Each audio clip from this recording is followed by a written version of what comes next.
Gildan Media presents Your Coach in a Box, affordable, life-changing audio programs. Gildan Media presents 8 Keys to Old School Parenting for Modern-Day Families. Written by Michael Moskalow. Foreword by Babette Rothschild. Read by Walter Dixon. Foreword. Babette Rothschild, Series Editor. Parents have always struggled with how best to help their children grow and guide them towards being productive adults who fit well into their families, workplaces, neighborhoods, and cultures. Through many centuries, parenting in most cultures has been based on a rigid set of values, my way or the highway sort of thinking. This is how most of our ancestors were raised. The children were expected to conform to the rules and behaviors with tough, often physical punishments for any and all infractions.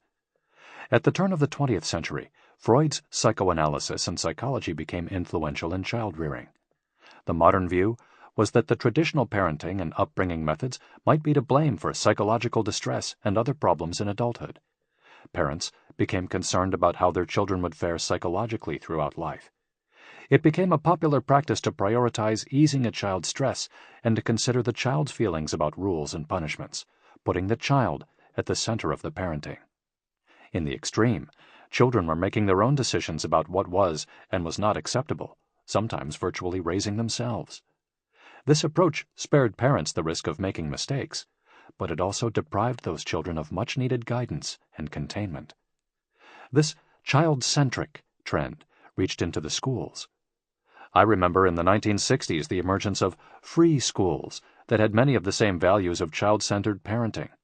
Children were encouraged to be self-directing, which sometimes produced high achievement, but for many children was a disaster because of the lack of boundaries and limits.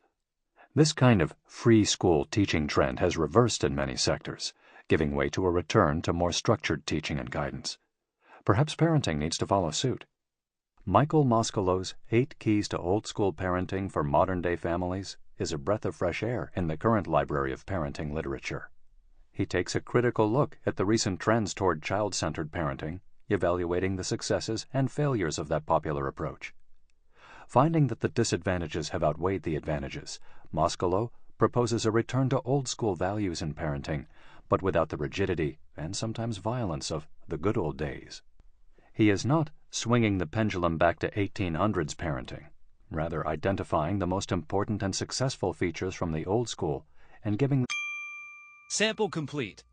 Ready to continue?